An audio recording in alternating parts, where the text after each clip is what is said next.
అమ్మా నేనేమంటున్నానంటే చిన్న పిల్లలకు చిప్సులు కురుకురలు ఇవ్వకండి, బీబీలు షుగర్లు వాళ్ళకు కూడా వస్తున్నాయి, పెద్దవాళ్ళకే కాదు. అందుకనే పిల్లలకు అలవాటు చేయకండి అలాంటివి.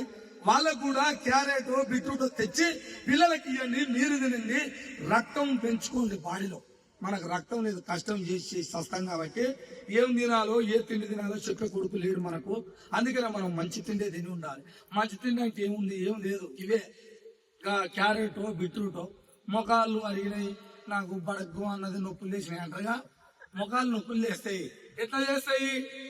ఈ శనివారం అన్నం ఆదివారం అని వస్తుందిగా, మరి తెచ్చుకుంటాం మటన్ తెచ్చుకొని ఒక్కసారి తింటే 24 గంటలు పనిచేస్తుందాం. అది 24 గంటలు.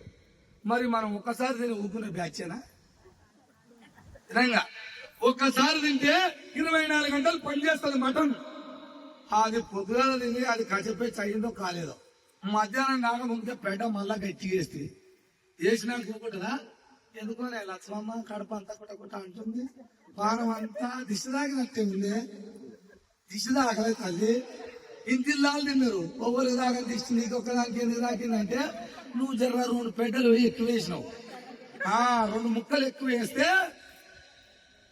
పండ్లు ఉన్నది ఎందుకు? ఈ పండ్లు దౌడ పండ్లు నవిలి మెత్తగా ఏ వస్తువు తిన్నా, ఏదన్నా నేను మెత్తగా నవిలి తింటే లోపల జీర్ణ వ్యవస్థ పనిచేసి అట్లా ఇట్లా తిప్పుకొని జీర్ణం అయిపోతుంది. మూడో గుంజుక తిన్నట్టే గుపా దించివి ఎగవాడి కట్టబెట్ట నవిలి మింగితివి లోపల కిడ్నీలకు పని చెప్తివి. ఎంతగానో అని తిరగమంటావు. అవి తిరిగి తిన్నదల్లా పట్టి అది పొద్దుగులు తిరిగి ఏమైందంటే నాకట కిటికీలు ఖరాబ్ అయినాయట. కిడ్నీలు ఖరాబ్ అయినాయట. 2 అయినాయట ఆయనకు. 2 తిరిగి ఉంటాయా మరి అవి? ఓవరి కానీ కిడ్నీలు నీకెందుకైనాయి? ఎందుకైనా చెప్పు. వారము కొన్ని అట్టుండే అంటే మా ఊళ్ళో ఆమె కట్నే అయిందా? మా ఊళ్ళో ఆయన కట్నే అయిందా? అంటే నీళ్లు ఎట్లా తాగాలో, నీళ్లు ఎప్పుడు తాగాలో, ఏ నీళ్లు తాగితే బాడీలో ఎప్పుడు పని చేస్తే అనేది కూడా తెలుసుకోవాలి. తెల్లవారుజామున లేచి గోరువెచ్చని నీళ్లు ఓ చెమ్మో గిలాసో ఓ జగ్గ ఎన్నో నీళ్లు తాగితే, ఆ వేడి నీళ్లు తాగితే అవి మూత్రపిండంలోకి చేరుకొని కిడ్నీలలో రాళ్ళు రప్పలు ఉంటాయిగా, గణేష్ ఇట్లుంటాయట. కిడ్నీలలో స్టోన్స్ వచ్చినాయి, నాకు స్టోన్స్ వచ్చినాయి అటగా. తెల్లవారుజామున తాగే నీళ్లు తాగితే కిడ్నీలలో రాళ్ళు ఉంటాయి, రాళ్ళు రప్పలు అన్ని కొట్టుకపోతాయి తెల్లవారుజామున తాగేటివి అయితే పాశముఖాన.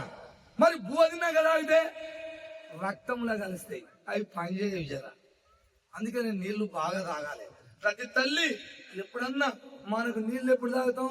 బువ్వ తిన్నప్పుడు 2 బుక్కలు తాగాలి, ఎక్కువ తాగదు. మళ్ళీ 2 బుక్కలు తాగాలి, ఉక్కోవాలి. మళ్ళీ చూద్దాం బువ్వ తిన్నప్పుడే. ఇక పొద్దున్నాక నీళ్ళు ఎందుకు ఈ బాడికి పాడగానే, అందుకే ఏడకపోయి ఉత్తుగానే బొక్కలు చేసి నీళ్లు తాగి, నీళ్లు ఎంత తాగితే అంత మంచిది. ఎందుకు మంచిది? నువ్వు గిన్నెలు గిట్లా కడిగినప్పుడు జాలట్లనో సింకులను కడిగితే టమాటా పచ్చలు దోశ పచ్చలు అన్ని ఇస్తాగానే నల్ల గట్టి కలుపుతావా, పెసరు పెడతావా, కొట్టకపోవాలని డబ్బా తీసుకొని మొదలైతే గుప్తావా, మరి అంతా పోవాలని, మరి అదంతా కచర పోవాలని గుప్తావా, మరి పొద్దున్నాక నిన్న కచర పోవాలిగా. ఈ కచర కూడా పోవాలంటే తెల్లారి గట్ల లేచి వేడి నీళ్లు తాగుతావుగా. ఆ వేడి నీళ్లు తాగినప్పుడు అక్కడక్కడ అన్న మూరిలలో చిక్కితే కొట్టుకోపోతాయి, కడుగుతాయి అన్నట్టు. ఆ వేడి నీళ్లు తాగాలని చెప్తున్నా. ఇంకా ఎర్ర మంచిగా అనిపిస్తే ఒక నిమ్మకాయ ఒక్కటే పచ్చ కోసి సగం పచ్చ వెనుకొని తాగితే బెటర్.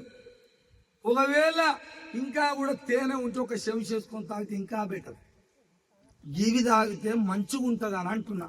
అది ఓపుకుంటే చెయ్యండి.